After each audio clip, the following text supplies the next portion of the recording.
What's up, guys? So I wanted to bring this video. This is the upper day to my lower day that was yesterday.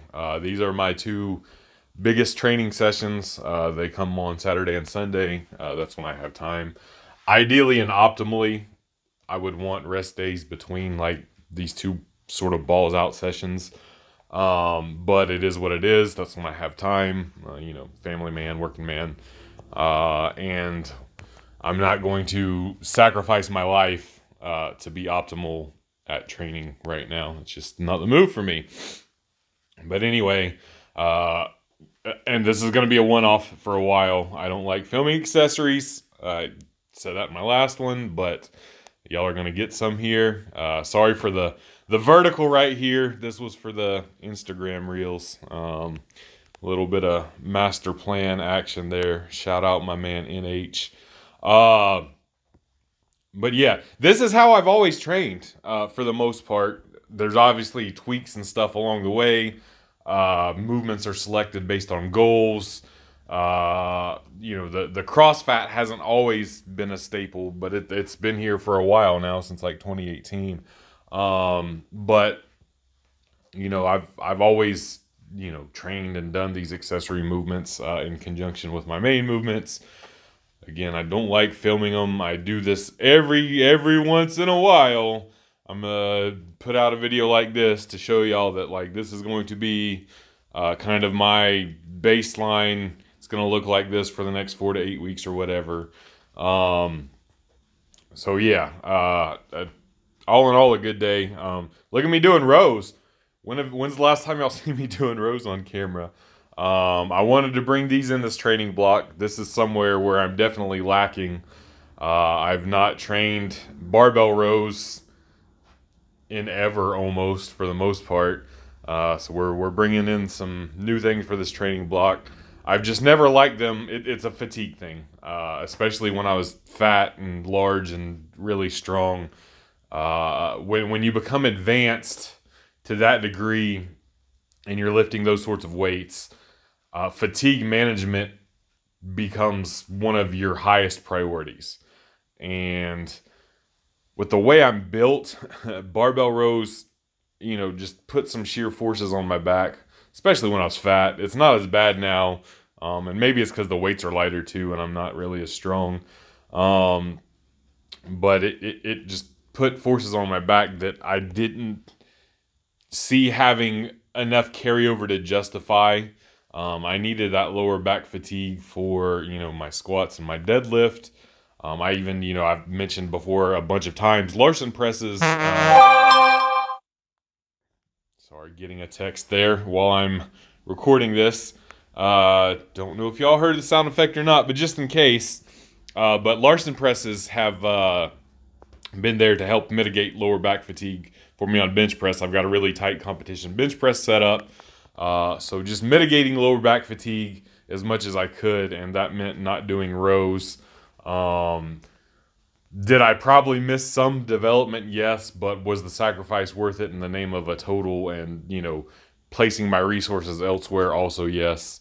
So that's really huge, and I've said it before, that's why I never really did barbell rows. But, this training block, probably the next two training blocks anyway, I don't have anything competition-wise pending. I don't have any, like, big-time goals for 1-rep maxes or rep maxes or anything.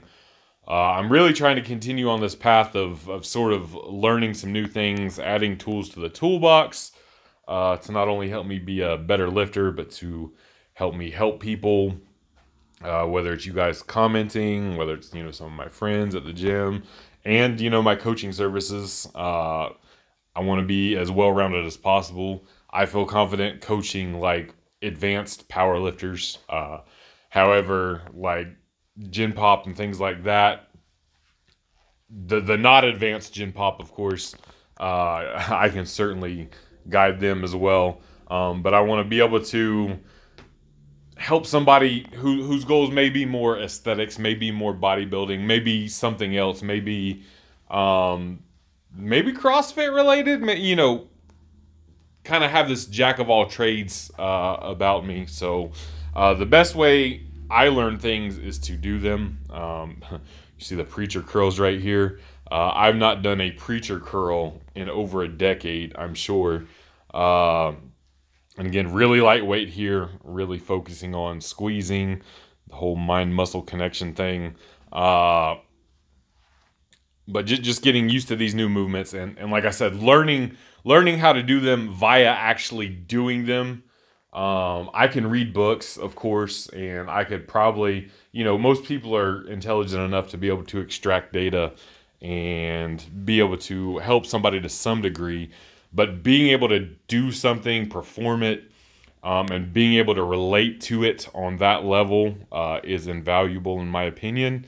That's why I'm not against studies and academia, but if you're only reading and not doing, it's, I'm going to kind of not take you as seriously because you haven't put in the skin in the game. You've not applied the work. You can't relate on that level to be able to tell me how it felt to you, what your perception of it was, and things of that nature. So I thoroughly enjoy making myself do these things so I can learn more. The hammer curls for you guys. Other than my bench sessions here at work at the garage gym, and I'm saying here because I'm physically here right now talking. I'm obviously not physically here in the video, but every gym session, pressing days end with hammer curls. Really light. This is more about just blood flow for me than anything. I've never had elbow tendonitis. I've never had an elbow injury. And I've benched 500 pounds more than most of you guys have ever squatted or deadlifted 500 pounds. And I attribute a lot of that to these. So this is something that is not fatiguing at all from a systemic standpoint. So this is something I would suggest for everybody, especially people who are pressing multiple times a week. Go ahead and throw these in at the end of your session. No worry about what the weight is. We just want light weights and a bazillion reps. Don't forget to do your cardios, bros.